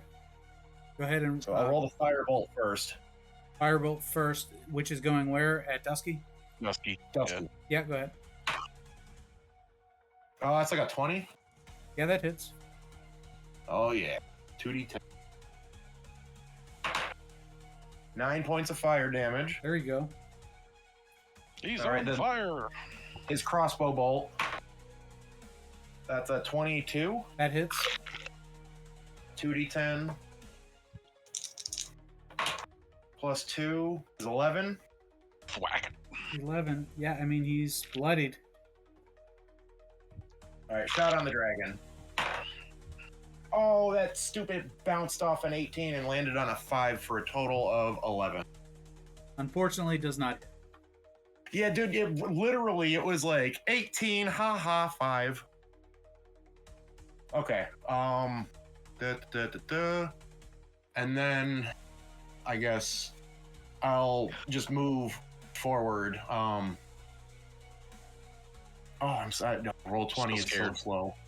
This is no. Am I still frightened? I forgot. You're not blind. You're still scared. You're afraid. Okay. So I will move. I can't move closer, but I can move. Well, does that? Hang on. Okay, so I'm gonna stop right there. I think if I move in a straight line, that won't put me closer, right? Like if I just move this way. Which way? We can't. Yeah, Like, we can't see which way you're directing. Oh, it's not like is it catching Yeah, up? that would be fine. You're not. You not can getting any strafe. closer. That's fine. Yeah, I thought so. Okay, yeah, I was just gonna say closer to snug. So at least like, I've got eyes on the dragon. I've got eyes on Dusky. I can look back and I see they're dancing with the coffin on their shoulder out the door. The coffin dance. And Better than the Gator's coffin drop. pleased. No coffin drops. We're not. Darby's not here, Right. and that'll be my turn. Okay, wisdom saving throw. Wizzy. No, 9. 9? 9. I pee a little more. Yeah, you're still scared. Yeah. But you're doing a great job. So if that's your turn, that'll bring us to Solomon and Snuggy. All right. A Gator's got me feeling like Dark Souls 3 kiting enemies through giant arrow fire. That feels good.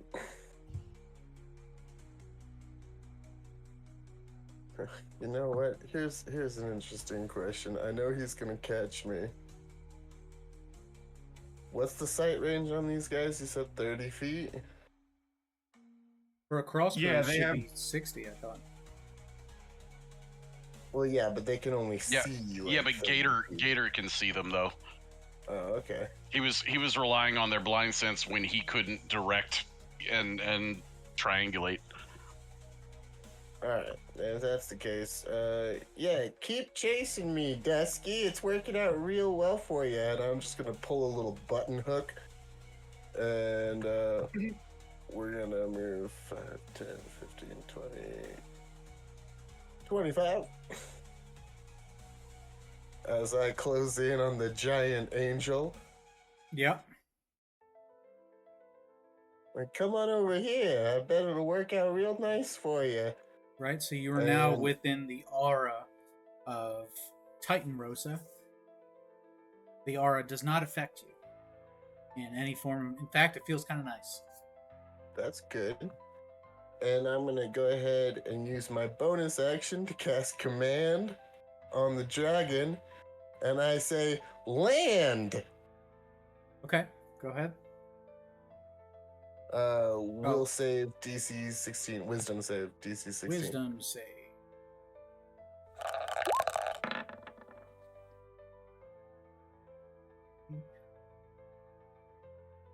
That'll be 15. That fails. Oh, wait.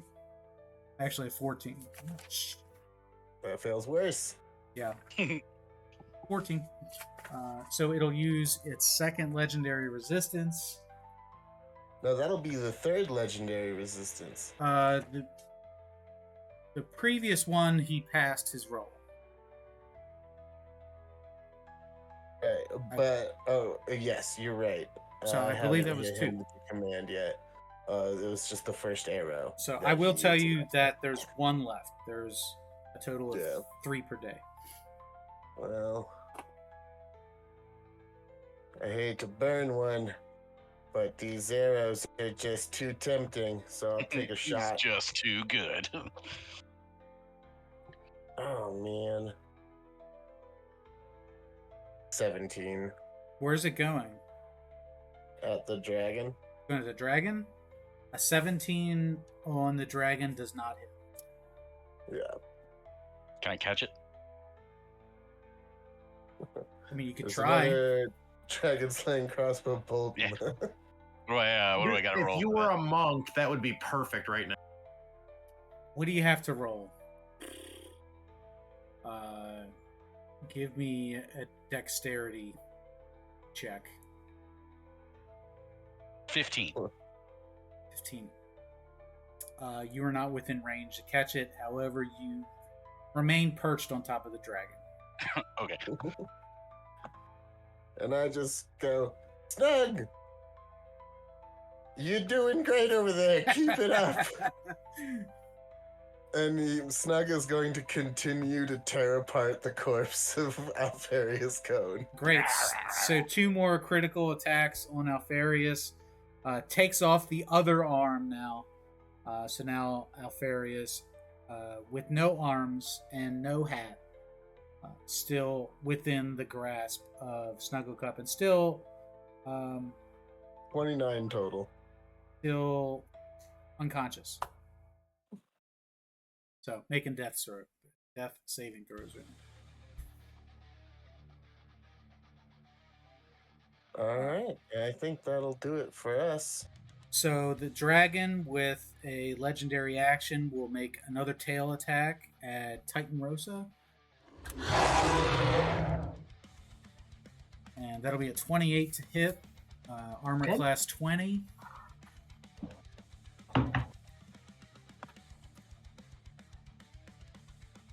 So it'll be another 24 points of bludgeoning damage. Oh no. Said 24. Yeah, that's right. And that'll bring you down to 192 hit. Just doing math. There we go. 192. All right, that was Solomon's turn. Snugglecup's turn. Bronson, you're up. All right. More attacks. I you also go. want to quickly state that Solomon is very proud of himself for transforming Rosa into this with a 5th level healing word. Yes. I'm very impressed with myself. I was gonna ask Saucey, does the aura thing only go off like every so often, or is it every time I'm It's attack? just like if something starts in your aura. Correct. So it'll trigger at the beginning of the dragon's Oh, turn. okay. Yeah. Gotcha. 25 to hit. That does hit. All right. That is a 25 points of damage. Yep. Second attack is 22 to hit. That does hit. And that is 25 points of damage. Yep. And the third attack is 22 to hit. That does hit.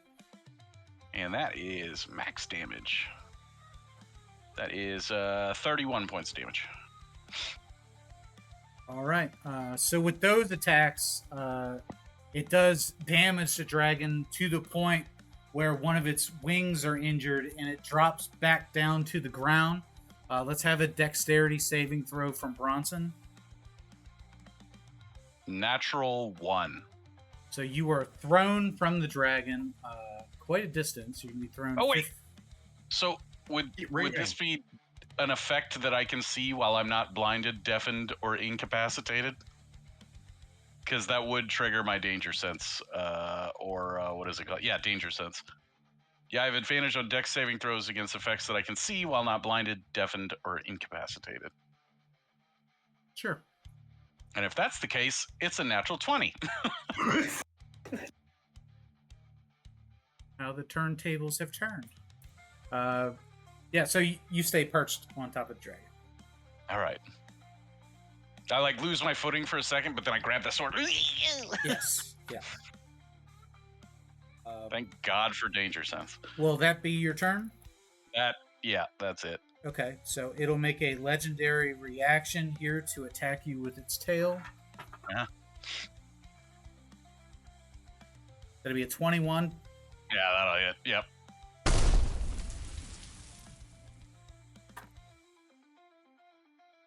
It'll be 28 points of bludgeoning damage. Ugh. I'm in death saves. All right, so Bronson is unconscious. Okay. That's the end of your turn. That will bring us to... Let's see, we skipped the dragon's turn, didn't we? And we skipped Dusky's turn. Yeah. So I thought the dragon went on 1, right? the dragon went on 1, which is after Solomon. And Okay. so we're gonna make the moves here. Dusky's gonna make his attacks first on Solomon as he finally catches up. He's gonna make 2 attacks here. Stop running from me, baby. The first is gonna be a 21 to hit.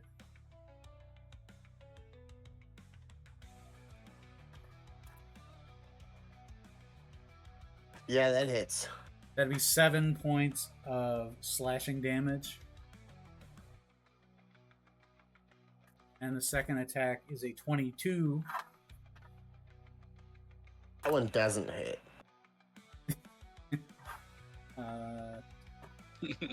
Somehow. And that'll be 18 points of slashing damage. Okay. I'm at 3. You're at 3. Okay, Vance McDragon here is going to make 3 attacks here at Rosa. Do they need to do their aura save? Yeah, or that's anything true. like that? That's true. Yeah, so starts its turn within 10 feet of the avatar. Dusky's also going to have to take this damage. Rosa, roll 3d6 damage. Okay. 11. 11. So that'll be 11 points on Dusky, and roll 3d6 again. Ooh, 12. Okay, perfect. All right, now the 3 attack, or it's going to be 2 attacks on Rosa from Vance McDragon. It's going to be a bite and a claw. So the bite attack, 23 to hit. That does hit, and it's going to be a total of 31 points of damage. Okay. And the second attack is going to be a claw attack.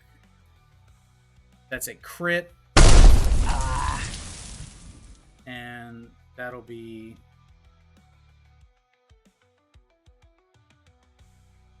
That'll be 26 points of damage.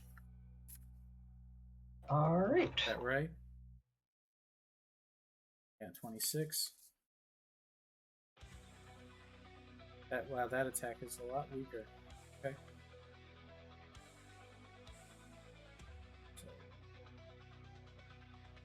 And with its final movement here, it starts to charge up another plasma attack. So you can see the mouth starting to glow again, as well as this glowing from in between each of the scales, from all the way from its head, and then kind of rippling energy through its body all the way down to its tail, charging up for one final mega attack. That brings us to Rosa.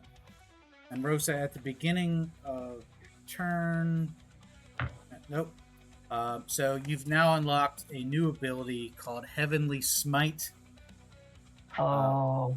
Once per day, you can add an additional 30 radiant damage to an attack, and a saving throw must be made, or else the target is knocked prone.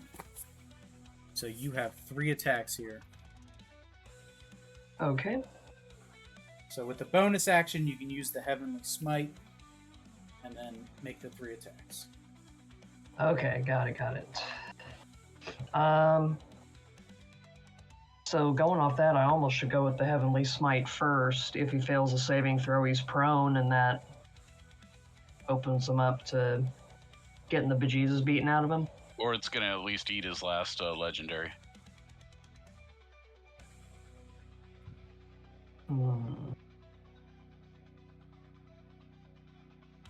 Or I take my swings and Heavenly Smite adds, you said 30 radiant damage? 30 radiant damage. Okay. Yeah. I'll go for that first. So use the Heavenly Smite, which means the next attack that you land will deal an extra 30 damage. Okay. And then you have 3 attacks.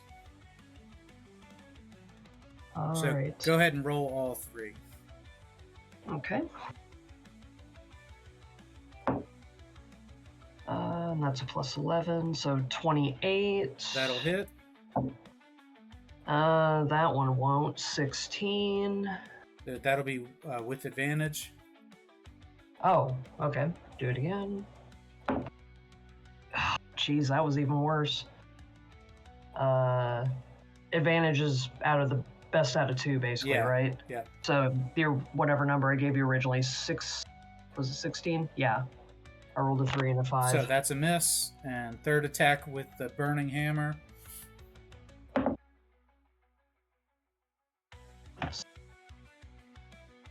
want to check one thing here, because I can't remember if is an attack considered an ability check for, Nope. say, lucky? Nah. No. And this isn't with advantage? It will be. Oh, okay, good, because I rolled a 1. Okay, give me another die here. 18. That also Good misses. Lord. So Good Lord, one Marcus. attack does land here. So you're going to roll 8d... It was 8d6. 8d6 plus 7 damage. Okay. 5, 10.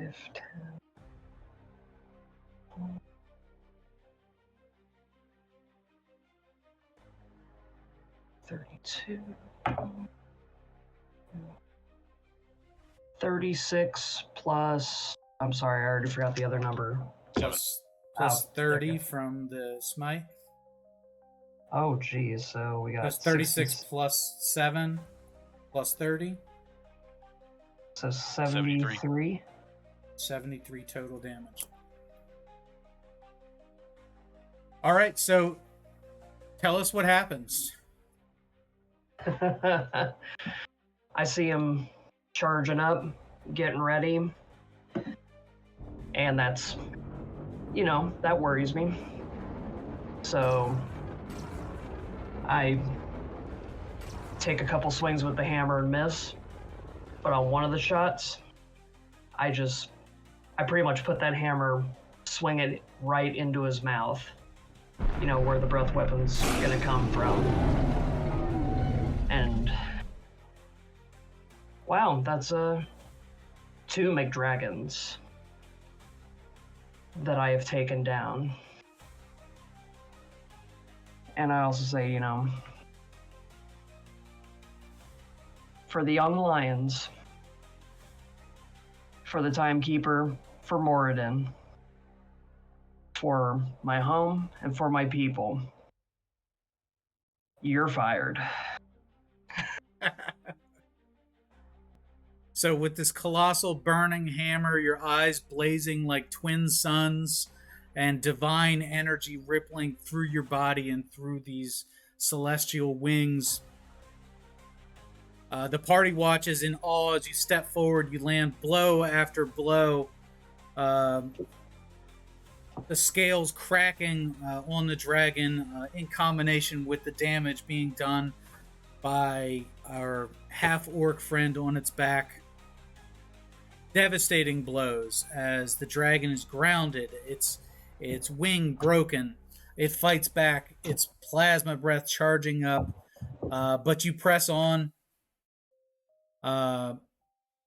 and with a final strike, you channel all of your energy into a massive explosion, which destroys the head of McDragon, launching Bronson from its back, and sending a shockwave of energy through the arena, knocking everybody prone.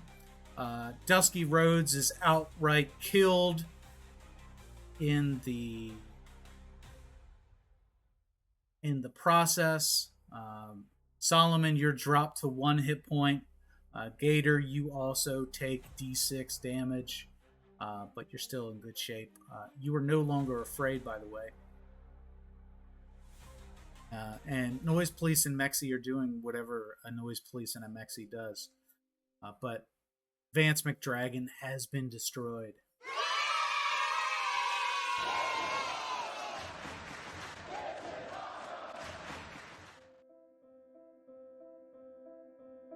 With the final super finishing move from a heavenly burning hammer and a righteous smite of radiant power gifted from the heavens above, you bring down the purple dragon, thus ending a reign of evil and finishing your story.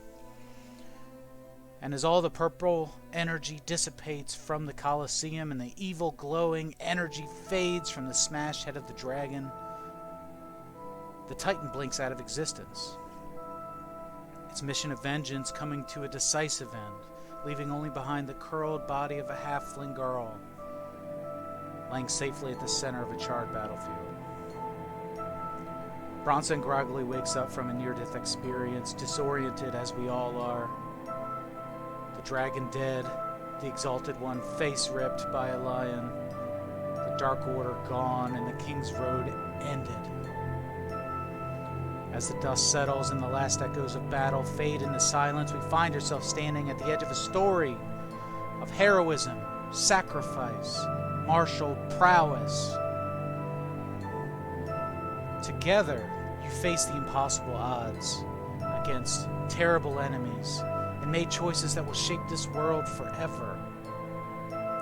Tonight, you didn't just finish a battle, you finished a story. You regain your footing and reassemble one final time to ensure the well-being of the circle. Yes, you're all alive. Yes, you're all okay. You're all champions.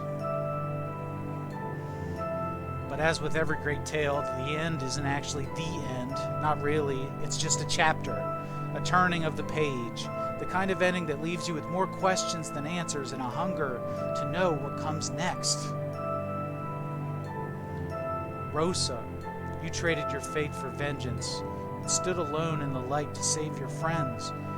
A golden streak of hair is all that reminds you of your time as a Titan. A reminder. And now you're left wondering, what does life look like without the guiding hand of Mirrodin? The Timekeeper's offer came with a cost, and though your body is whole, your soul carries the weight of that decision. What will your temple think? What will your mother think? How will you rebuild your home? And are you at peace with what you've become? Bronson, questions for you as well. You're the mighty barbarian who became the undisputed world champion, and now you face a challenge that no weapon can conquer. Can you leave behind bloodshed and violence and forge a peaceful path as the head of House Celtigar? And more importantly, can you give Norris the childhood you never had, a life filled with love and support instead of violence? When he opened his eyes, you didn't see the eyes of his mother. You saw your eyes, and you instantly acknowledged him as an extension of yourself, of your family, your bloodline, your castle to defend. Are you okay with just being a father now that you've seen so much and developed such a reputation? Or does the call of war echo too loudly in your heart to ever truly find rest again? What of you, Gator? You've spent your life running from your destiny, Some call you a coward, a charlatan in wizard's robes, hiding from noble lineage. But no longer. The crown hangs over your head, its weight pressing down with the promise of power and responsibility. Will you rise to claim your birthright as king, or will you continue to hide from the truth? Will you finally learn how to sail a ship and use it to escape that destiny? Will you find a queen of your own to continue the bloodline of a dead king? Every king needs a ruler, especially one rebuilding from the ashes. And Solomon, we can't forget you. The dynamic aura that you bring. Your journey has been one of rebellion and revolution, toppling corrupt systems and bringing the mighty to their knees, all while in disguise. But with this system dismantled and your mission complete, what do you do with the rest of your life? Who do you become now? And is there room for your gigantic pet lion in that new life? Is there room anywhere for him? Does the fire of rebellion still burn within you, or has your purpose been filled? You're not exactly young anymore. Odds are that a charismatic, gnomish bard who sang the world into change is likely to continue rolling along, gathering no moss.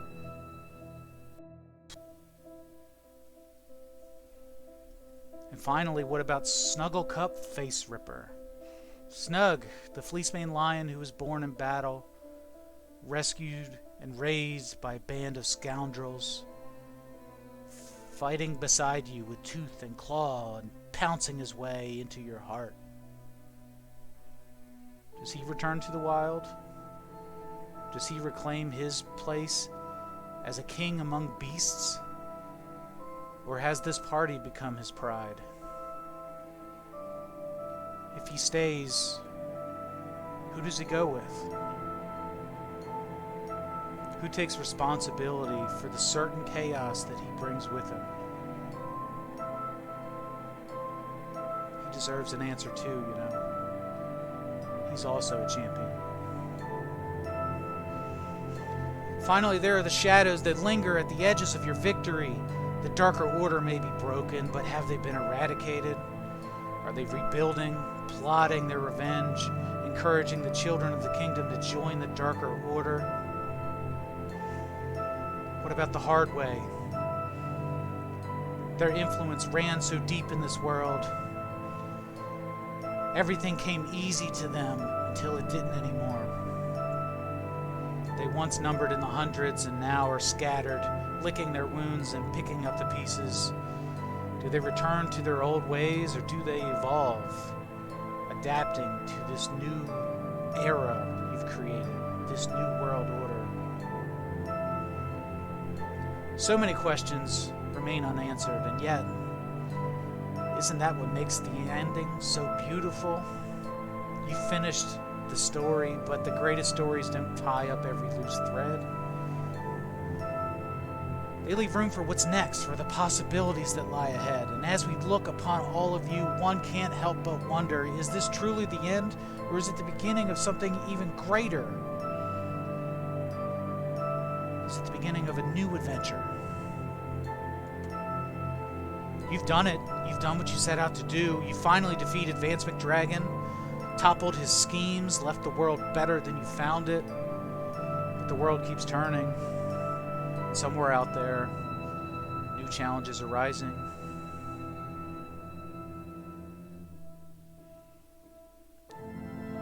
Will you answer the call when it comes? Will you listen as your swords, your grasshopper legs, your fake mustaches ask for uppies one more time? Or will your story become legend, whispered in the halls of the Capitol, engraved at the feet of statues for those who come after you? It's a question only you can answer. But for now, it's time to rest easy. Take that long rest, young lions.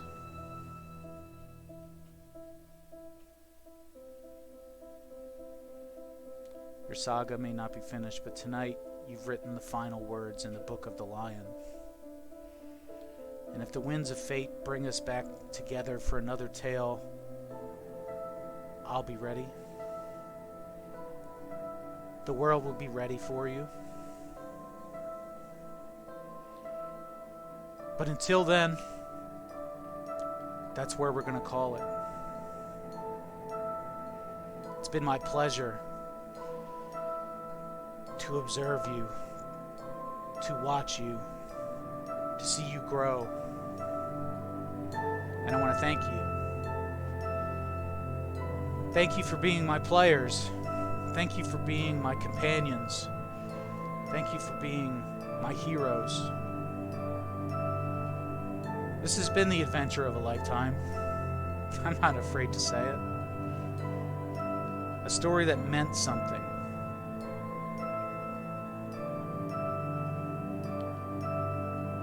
But now it's over. And I don't regret 1 second of it. Not one night. Not one session. Not one roll. This was a good time. I appreciate it. I enjoyed it.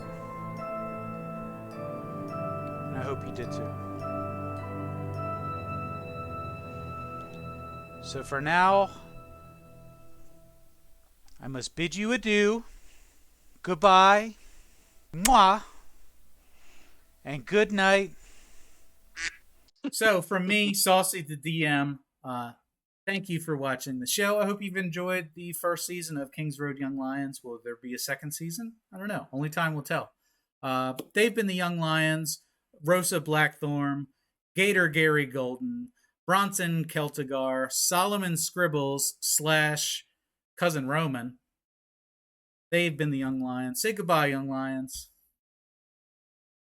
Goodbye, No, Young Lions. Young Lions. I don't want to. I'm gonna cry. Goodbye, folks. Hey, congratulations. If you're still listening, that means you made it to the end of the episode. Thanks for coming by and listening to this edition of Kings Road Young Lions. If you like what you've heard, go ahead and hit that subscribe button, hit the like button, and leave a comment down below of what you'd like to see on the next episode. For more great content from This Is Awesome Promotions, check out the YouTube channel, check out the Twitch channel, check us out on Twitter at TIA Promotions. Thanks again for coming around, and we'll see you next time down on the King's Road.